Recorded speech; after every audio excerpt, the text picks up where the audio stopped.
우리에게 주시는 하나님 말씀은 여호수아 13장 1절에서 6절까지만 합독하십니다. 우리 하나님 아버지께서는 우리 모두가 다 이 땅을 가나안 천국으로 누리며 살기를 원하십니다. 우리 모두 그리스도인뿐만 아니라 비그리스도인도, 우리나라뿐만 아니라 모든 열방이 다 그리스도 안에서 하나님의 형상으로 존중받으면서 행복하게 살기를 원하시는 것이 하나님의 뜻입니다. 할렐루야. 이런 상황에서 지금 우리는 이 자리에서 어떻게 해야 이런 하나님의 뜻이 이루어질 수 있는지를 본문을 통해서 하나님의 음성을 다 들으시기를 바랍니다. 사례를 먼저 말씀드리겠는데요. 일부러 그림을 안 보여줘도 충분히 알 수 있을 것 같아서 안 보여드리는데, 기도하는 손 그림 다 보시죠? 기도하는 손. 그 기도하는 손 그 배경이 듀러라고 하는 분이 그렸는데, 지금 독일의 뉘른베르크 박물관에 그 그림이 소장되어 있다고 그래요. 근데 사연이 어떻게 되느냐면, 이 듀러와 나이스타인 두 사람이 친한 친구인데 둘 다 탁월한 미술의 소질이 있었다고 합니다. 그런데 그때나 지금이나 이 예술을 하는 데는 돈이 많이 들지요. 그래서 합의하기를 듀러가 먼저 공부하고 친구는 후원하기로 합의를 합니다. 그래서 친구는 노동을 해서 듀러가 공부할 수 있도록 뒷받침을 하고, 그 다음에 듀러가 성공한 다음 친구를 끌어주기로 합의를 했어요. 약속대로 듀러는 열심히 공부를 했고 노력을 해서 나름대로 화가로서 인정을 받게 됩니다. 어느 정도 성공한 다음 친구를 이제 찾아갑니다. 그런데 친구가 마침 기도합니다. 기도의 내용이 이런 겁니다. 하나님, 이제 저의 손은 오랫동안 고달픈 힘든 노동을 하다 보니 손이 너무 굳어져 버렸습니다. 이제 더 이상 그림은 그릴 수 없게 됐습니다. 하지만 제 친구가 내 대신 뛰어난 화가가 되게 한 것을 감사합니다. 저는 더 이상 바랄 것이 없으니 하나님 듀러를 훌륭한 화가로 사용해 주세요. 이렇게 두 손을 모으고 기도하는 거예요. 그 친구의 기도 소리를 들으며 그 손을 그린 것이 바로 그 유명한 기도하는 손 그림이라고 합니다. 이런 비슷한 내용은 우리나라 초등학교 교과서에도 많죠. 참 이런 글을 읽을 때면 마음이 따뜻해지죠. 근데 여러분에게 묻습니다. 여러분이 듀러처럼 먼저 공부하는 거라면 땡큐겠지만 뒤에서 후원하라는 거 한다면 아멘 하시겠습니까? 할 사람 있습니까? 예? 지금 이건 따뜻한 이야기로는 다 듣지만 현실적으로 날더러 그렇게 살라 그러면 살만한 사람이 어디가 있겠어요? 참 드물지 않겠어요? 우리나라가 70년대, 80년대에 누나가 열심히 공부해서 동생을 출세시켰다. 이런 얘기 많잖아요. 가발 공장에 와서 출세시켰다. 그런 사람들을 다 찾아다니면서 그렇게 살아온 삶을 후회하지 않습니까? 대가를 받았다고 생각하십니까? 묻는다면 얼마나 많은 사람들이 후회하지 않습니다. 대가 보상 충분히 받았습니다 라고 할 만한 사람이 얼마나 있겠어요. 그 당시 그런 사람이 많았어요. 그런데 내 나름대로 보상을 받았어요. 내 할 도리는 했어야 할 사람은 있겠지만 참 보상을 받았어야 할 사람은 드물 거라고 생각합니다. 그런 이유가 어디가 있다고 생각하세요? 이렇게 시대가 변해버리게 된 이유가 어디가 있다고 생각하세요? 제로섬 게임 들어보셨어요? 쉽게 말하면 경마 같은데 100만 원이 든다고 하면 100만 원이 배팅이 됐다고 하면 경마장 운영비를 20만 원 떼고 80만 원을 한 사람에게 몰아주어서 모두 다 잃는 거예요. 한 사람만 갖고. 그런 걸 제로섬 게임이라고 그러죠. 지금 현대 사회 구조가 무한 경쟁 속에서 그렇게 된 거예요. 누군가가 차지하면 누군가는 잃어야 하는 거예요. 그러기 때문에 아까 말씀한 그런 얘가 마음은 따뜻하지만 날더러 그렇게 하라 그러면 선뜻 할 사람이 참 찾기가 힘든 세상이 돼버렸다는 얘기예요. 옛날에 조삼모사라는 말 있잖아요. 원숭이를 기르는데 형편이 어렵게 돼. 그러니까 곡식을 줄이는 거예요. 원숭이 곡식을. 그런데 아침에 3개, 저녁에 4개 주니까 막 원숭이들이 짜증내. 그래서 그 사람이 아침에 4개, 저녁에 3개 주니까 합은 하루에 7개잖아요. 그런데 원숭이가 짜증을 안 내더래요. 그런데 여러분, 요즘 현대인들은 그냥 똑같은 거 말만 바꾼 거다가 아니라 아침에 4개 주는 걸 좋아하죠. 왜 그런 줄 아세요? 아침과 저녁 사이에 무슨 일이 벌어질지 모르는 거예요. 그리고 또 그 하루라고 하는 계산을 1년으로 보면 이자 소득도 있는 거예요. 그러니까 아침에 일단 4개 받아놓고 보려고 하는 심정이 우리 머리에서부터 발끝까지 꽉 몸에 지금 쩔어버린 거예요, 우리가. 자, 이런 상황에서 과연 그리스도인은 어떻게 살기를 원하시는지, 하나님은 지금 현대인들, 현대 그리스도인에게 어떻게 살기를 원하시는지, 이 본문은 이제 잘 아시는 대로 땅을 요단 동편 점령했고 서편에서 여리고성을 그리고 아이성을 점령한 다음 그리심산 에발산에서 축복과 저주를 선포하고 아멘 그렇게 함으로 계약을 맺어요. 그 다음에 기브온의 반역, 그들의 입장에서 보면 반역이죠. 기브온의 반역으로 연합군과의 전쟁을 하게 됐고, 그 다음에 이제 오늘 주보에 나와 있는 그 전쟁을 연합군과의 전쟁에서 승리를 했어요. 즉 기선은 꺾었지만 아직 땅이 완전히 정복되지 않는 상황에서 이미 정복된 땅을 누구에게는 주고 정복되지 않는 땅을 분배하는 내용입니다. 이런 상황에서 우리에게 들려주시는 하나님의 음성이 무엇일까 한번 생각해 보시기를 바랍니다.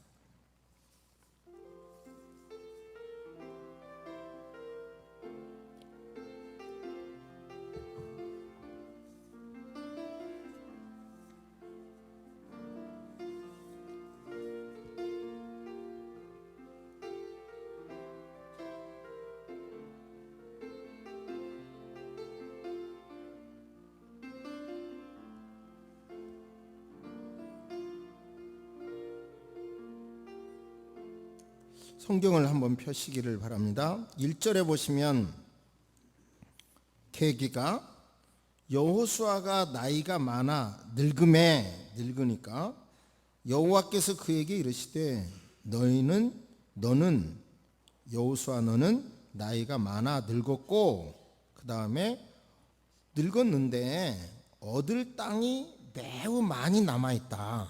땅은 아직 많이 남았다.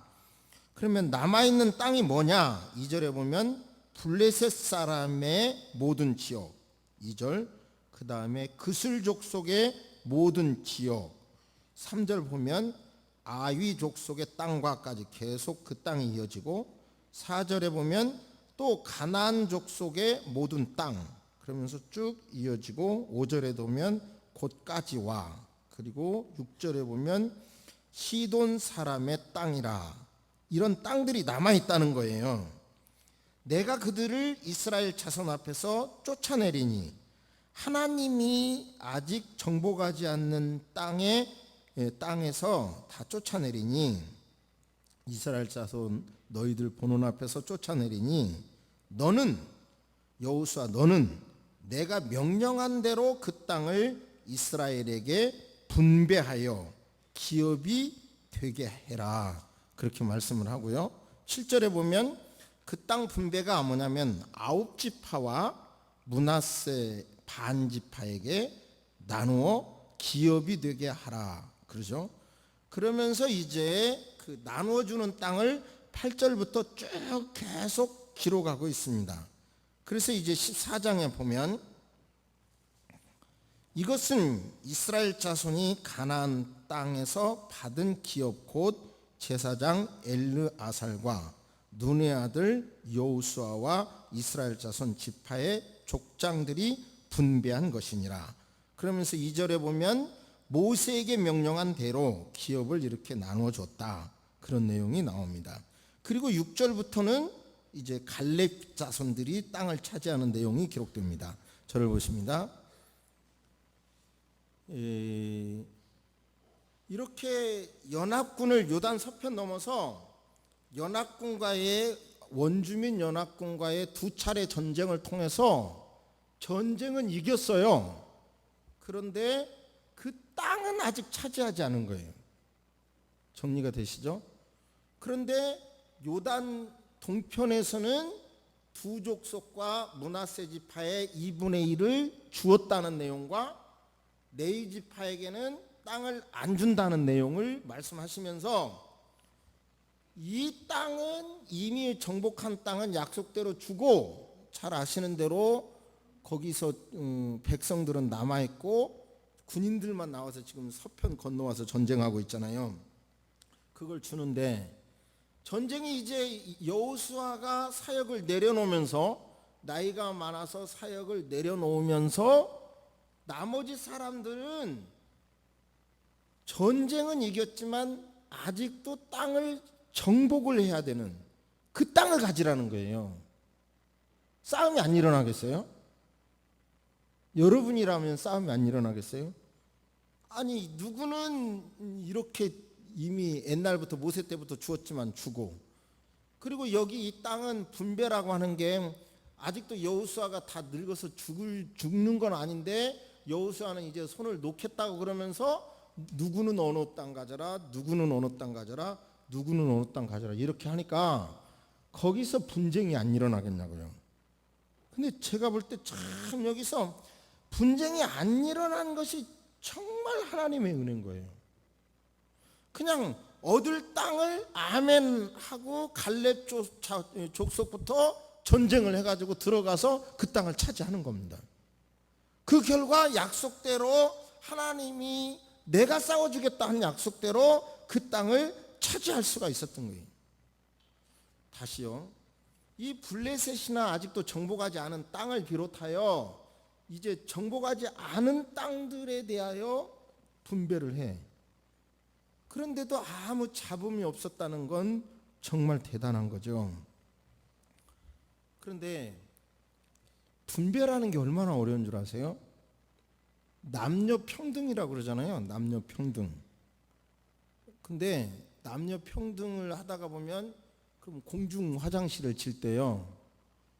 이렇게 칸칸이 막는 걸 남녀 평등이라고 해서 똑같이 10개를 놓는다면 어떻게 되겠어요? 남자도 10개, 여자도 10개. 그러면 여자는 다 개인만 사용해야 되잖아요.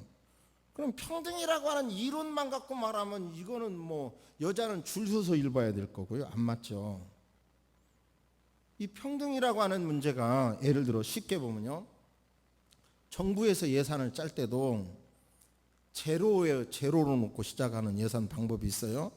모든 걸 필요한 것만 탁 놓고 선별해서 예산 짜는 방법. 근데 그렇지 않죠.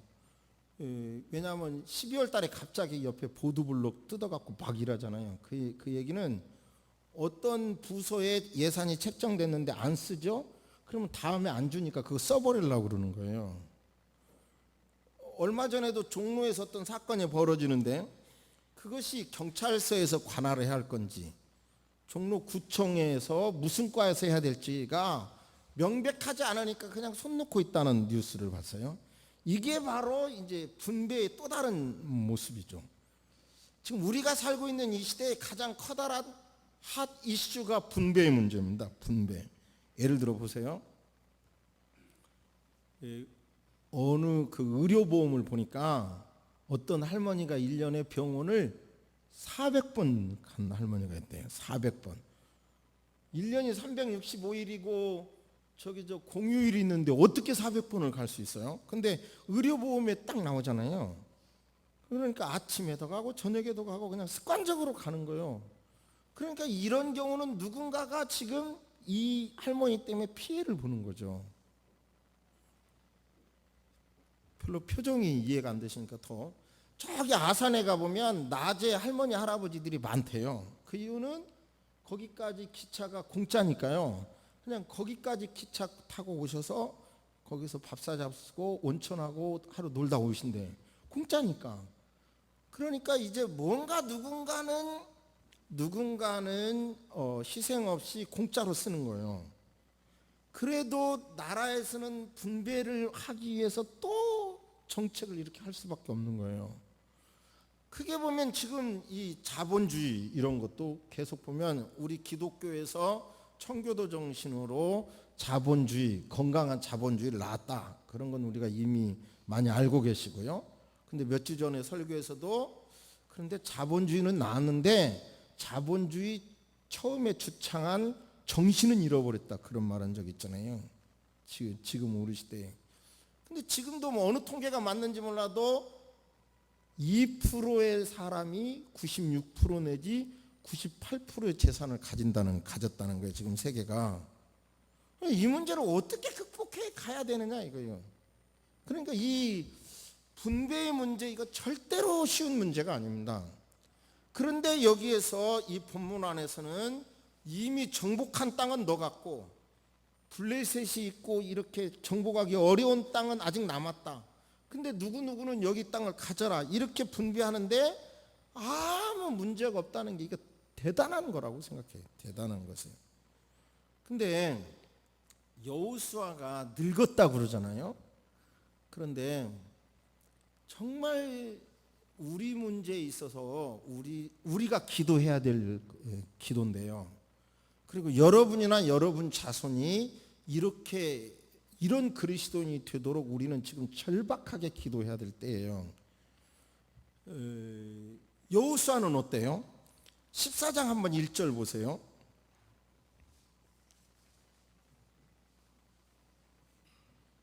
여기 보시면 이것은 이스라엘 자손이 가나안 땅에서 받은 기업 곧 제사장 엘르아셀과 눈의 아들 여호수아와 이스라엘 자손 지파의 족속들이 분배한 것이니라.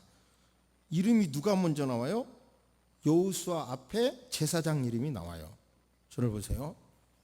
이런 것이 가능했던 이유가 뭔가를 찾아보면 이렇게 여호수아는 엄청나게 쓰임 받았는데요. 쓰임 받았는데 늙었으니까 이제 너는 은퇴하라 하시고는 그 다음에 14장에 딱 나오니까 엘르에살이 먼저 나오고요. 여호수아는 뒤에 나오는 거예요. 자, 이럴 때 그렇다고 해서 금방 죽었냐? 그것도 아니에요. 이 나이를 정확히 알 수는 없지만 110세의 여호수아가 죽었거든요. 그러면 아마 이때를 85세에서 103세라고 그래요. 그 뒤에 많은 사건이 있었는데도 여호수아는 이 바톤 터치가 되는 과정에서 아무런 이의를 제기하지 않아요. 더군다나 기가 막힙니다.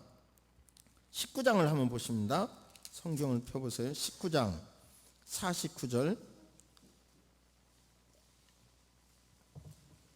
이스라엘 자손이 그들의 경계를 따라서 기업의 땅 나누기를 마치고 자기들 중에서 눈의 아들 여호수아에게 기업을 주었으니, 이것도 보세요. 여호수아를 맨 나중에, 여기서 여호수아가 대장이라는 느낌이 전혀 없죠. 한글로 된 번역만 봐도. 곧 여호와의 명령하신 대로 여호수아가 요구한 성읍 에브라임 산지 딥낫 세라를 주매 여호수아가 그 성읍을 건설하고 거기 거주하였더라. 저를 보세요. 무슨 말씀이냐면요, 여호수아가 그렇게 정복전쟁의 최고의 영웅이었으니까 가장 좋은 땅을 차지하고 가장 먼저 차지할 수 있었음에도 여호수아는 나중에 차지하고 가장 나쁜 땅이에요. 이 땅이. 더 놀라운 것을 오늘은 성경을 좀 찾아서 여호수아가 얼마나 대단한 인물인가 보여드리고 싶습니다. 히브리서 11장을 한번 보세요. 히브리서 11장은 여러분 잘 아시는 대로 믿음의 영웅들이 나옵니다. 믿음의 영웅들이 쭉 4절에 보면 믿음으로 아벨은 가인보다, 그러면서 에녹의 믿음, 노아의 믿음, 아브라함의 믿음, 사라의 믿음, 이런 믿음의 영웅들이 쭉 나와요. 그러면서 야곱과 에서에 대해서 22절에 보면 요셉의 믿음이 나와요. 그러면서 쭉 애굽에서부터의 문제가 나오는데 요셉 얘기를 하면서요. 그러면서 모세에 대해서만 나와요. 자 보세요. 27절에 보면 믿음으로 애굽을 떠나 왕의 노함을 무서워하지 아니하고 곧 보이지 아니하는 자를 보는 것 같이 하여 참았으며, 믿음으로 어쩌고 저쩌고 믿음으로 어떻게 하면서 모세의 사역 속에 30절도 믿음으로 7일 동안 여리고를 도니, 그리고 그 다음에는 기생 라합까지도 나오는데 기드온, 바락, 삼손, 입다, 다윗, 사무엘 등이 나오는데 여호수아의 이름은 나오지도 않아요. 자 저를 보세요. 지금 우리는 이렇게 기도해야 되는 거예요. 왜 이런 위기 상황의 분배의 문제에 누구는 정복한 땅, 정복할 땅을 줘도 아무 문제가 없었느냐. 이때 싸움이 났다고 하면 이 민족은 여기서 주저앉아요. 그런데 이런 지도자가 있었기 때문이라는 거예요. 여호수아를 보니까 정말 그렇게 이름도 탁 바뀌어, 그리고 땅을 차지할 때도 맨 늦게 받아.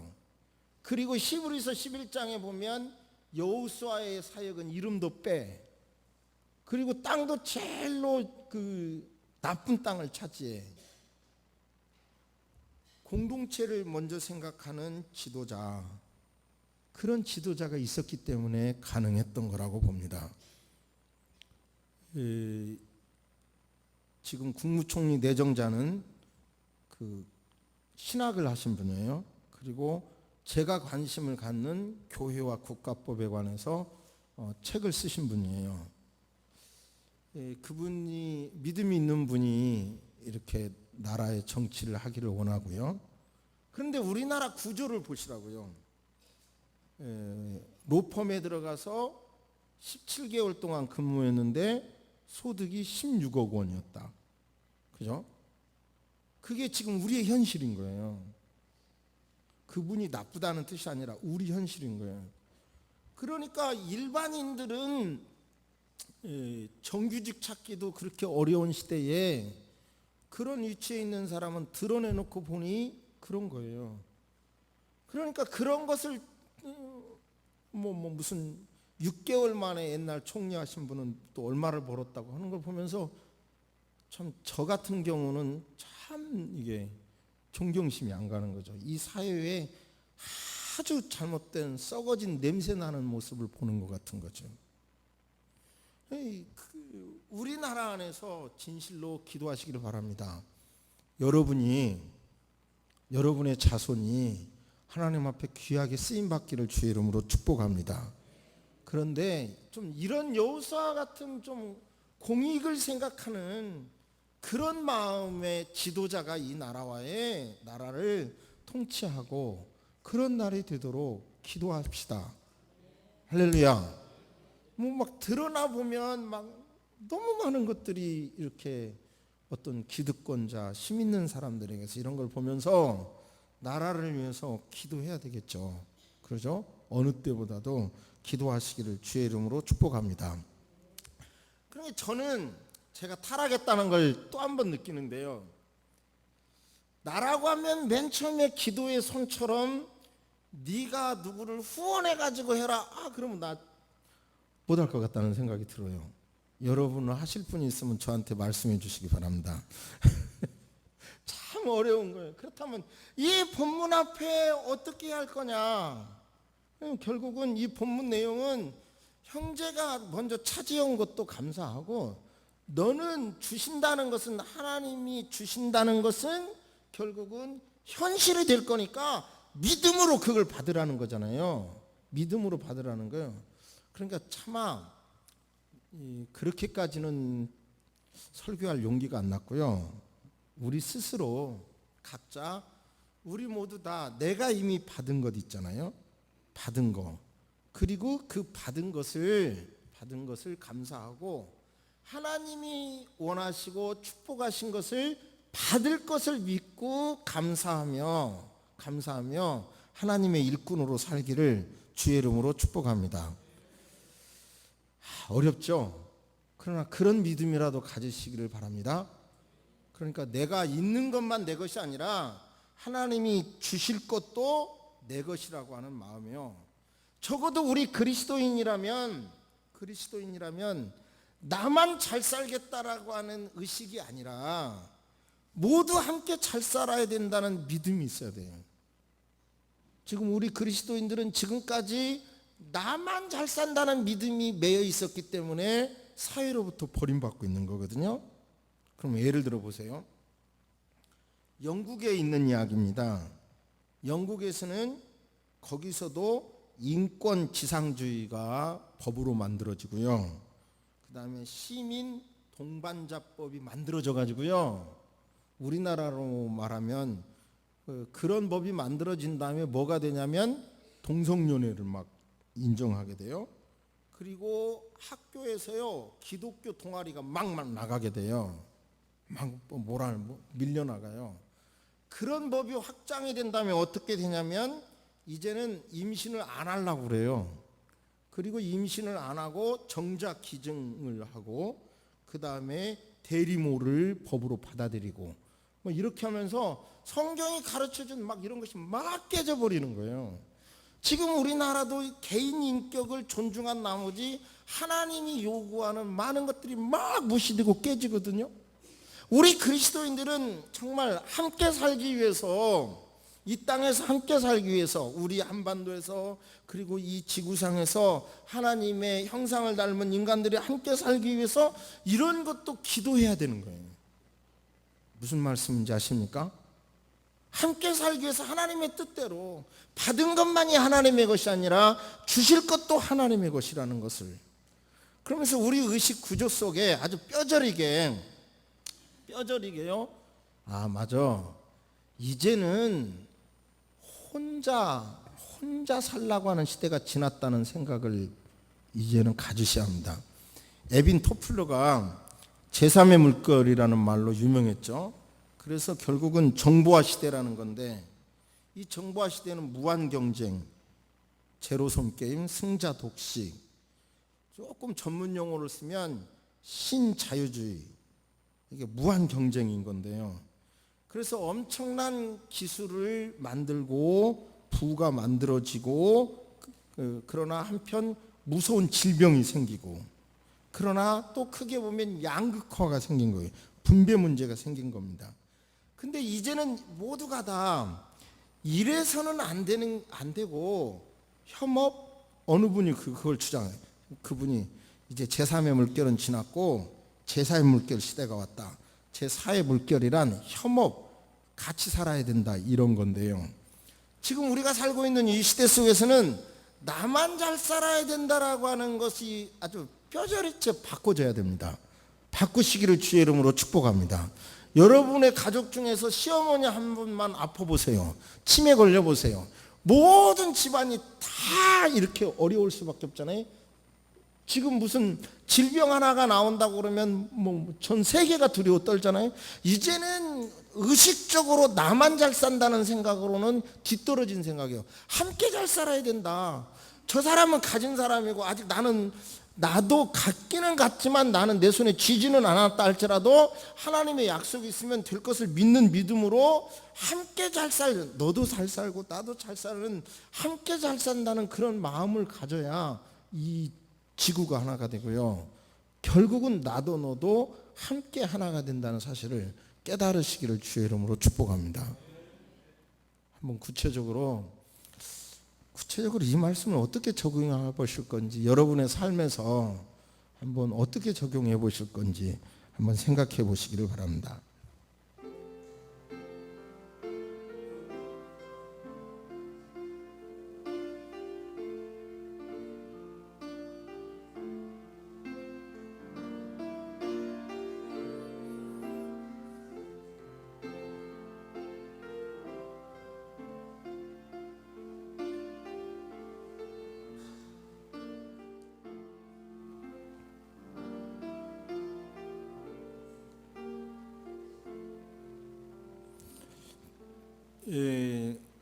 그 마르다 있잖아요. 마르다. 오라버니가 죽었어요. 예수님께 말씀합니다. 주님께서 여기 계셨더라면 오라버니가 죽지 아니하였겠나이다. 그러나 나는 이제라도 주께서 무엇이든지 하나님께 구하신다면 하나님께서 주실 줄로 압니다. 그러자 예수님께서 내 오라비가 다시 살아나리라. 그러자 마르다는 예 알아요. 마지막 날 부활할 때에 다시 살아날 줄 알아요. 이러는 겁니다. 시간적으로 분석을 해보면 마르다에게는 믿음이 있어. 부활한다는 믿음이 있어. 그런데 과거 사건에 주님이 계셨다라면 오라버니가 안 죽었다는 것이고, 살아난다는 것에 대하여 미래에 살아날 것을 믿어. 그러나 현재 살아날 걸 안 믿는 거예요. 저와 여러분의 신앙이 지금 그거 아닙니까? 죽은 다음에 과거에 하나님께서 지켜주신 건 믿어. 여러분의 인생에 하나님께서 과거에 지켜주신 것을 믿습니까? 믿습니까? 정말 하나님이 도와주셨다는 거 믿어지죠. 그리고 죽어서 천국으로 갈 걸 믿습니까? 믿습니까? 그런데 현재 역사할 건 잘 안 믿잖아요. 그런데 예수님께서는 마르다에게 말씀합니다. 결국은 마르다의 오라버니를 살려주시는 거예요. 재생하는 겁니다. 우리의 믿음이 여기까지 가야 돼요. 하나님의 뜻이라고 하면 내 손에 안 잡혀도 하나님이 주실 것이라고 하는 믿음을 믿을 때에 함께 잘 살기 위한, 내게 없어도 만족하며 살아갈 수 있는 믿음이 저와 여러분에게 생기게 될 줄로 믿습니다. 할렐루야. 그 믿음을 가지시기를 주의 이름으로 축복합니다. 물론 소유라는 것은 굉장한 능력이 있어요. 이런 말이 있어요. 자갈밭을 너 가져라 하면 너 가져라 하고 주면 모든 사람이 다 정원으로 만든다는 거예요. 그런데 자갈밭을 네가 좀 관리해줘 그러면 모든 사람이 다 사막으로 만들어 본다는 거예요. 설마? 그러나 감감히 생각할수록 그 격언은 상당히 일리가 있더라고요. 저와 여러분들은 소유라고 하는 게 내 손에 잡은 것만이 소유가 아니라 하나님의 뜻 안에서 내 손으로 붙잡는 것도 내 소유라고 하는 것을 믿으시기를 주의 이름으로 축복합니다. 할렐루야. 그러니까 저와 여러분의 시각이 현재에서만 머물지 말고 미래까지 가시기를 주의 이름으로 축복합니다. 나는 과연 함께 살기 위해서 나는 어떻게 살아야 할 건지, 내가 아직 못 받은 입장에 선다 하더라도 어떻게 살아야 우리 모두가 함께 잘 살 수 있는 건지, 각자 한번 구체적인 생활 속에서 기도하는 가운데 하나님의 음성을 들으시기를 주의 이름으로 축복합니다. 아멘. 살아계신 하나님 아버지, 기도합니다. 우리에게 너무 좋은 민주주의도 주셨고 자본주의도 주신 것 감사합니다. 그래서 불의 발견 이후 이 자본주의로 인하여 세상은 가장 많이 바뀌었고 더 나은 제도가 없다는 것도 인정하고 공감합니다. 그러나 여호수아가 늙었듯이 현재 우리가 살고 있는 아버지 이 세상에는 많은 자본주의 때문에도 생긴 문제들이 있습니다. 이런 시스템 안에서 우리 새소망 성도들 좌절하는 분, 삶을 포기하는 분이 없도록 도와주옵소서. 영감을 주옵소서. 뭔가 끊임없이 노력하려고 하는 의지를 저들에게 주옵소서. 우리 문제만 보는 눈에서, 현재 문제만 보는 문제에서 미래까지도 바라보게 하시고 함께 살아야 된다는 의식을 이론이 아니라 가슴으로 와닿을 수 있도록 하나님 도와주시옵소서. 우리의 믿음으로 아버지 믿음의 실천이 삶으로 옮겨질 수 있도록 구체적으로 무엇을 어떻게 할 것인지 막연하게 생각하지 말게 하시고 작은 데서부터 실천하는 새소망 식구들 되게 하여 주옵소서. 나만 혼자 편히 살 수 있는 것이 아니라 내가 십자가 지더라도 함께 잘 살아야 된다는 그런 믿음을 허락하여 주옵소서. 이제는 시대적으로도 이런 이론이 공감되고 맞다고 주장하는 사람들이 많아지는 시대에 우리의 머리가 안 받아들여지더라도 성경을 통해서 들려주신 하나님의 음성에 순종할 수 있도록 도와주옵소서. 이제 한 주간 동안 특세를 통하여 놀라운 은혜를 주실 줄로 믿습니다. 지금은 우리 주 예수 그리스도의 은혜와 우리 하나님의 놀라우신 사랑과 성령님의 감화감동 교통하심이 이미 받은 것과 아직 받지 않은 것 사이에서 믿음으로 극복하겠다고 다짐하는 모든 성도 위에 이제로부터 영원토록 함께 있을지어다. 아멘.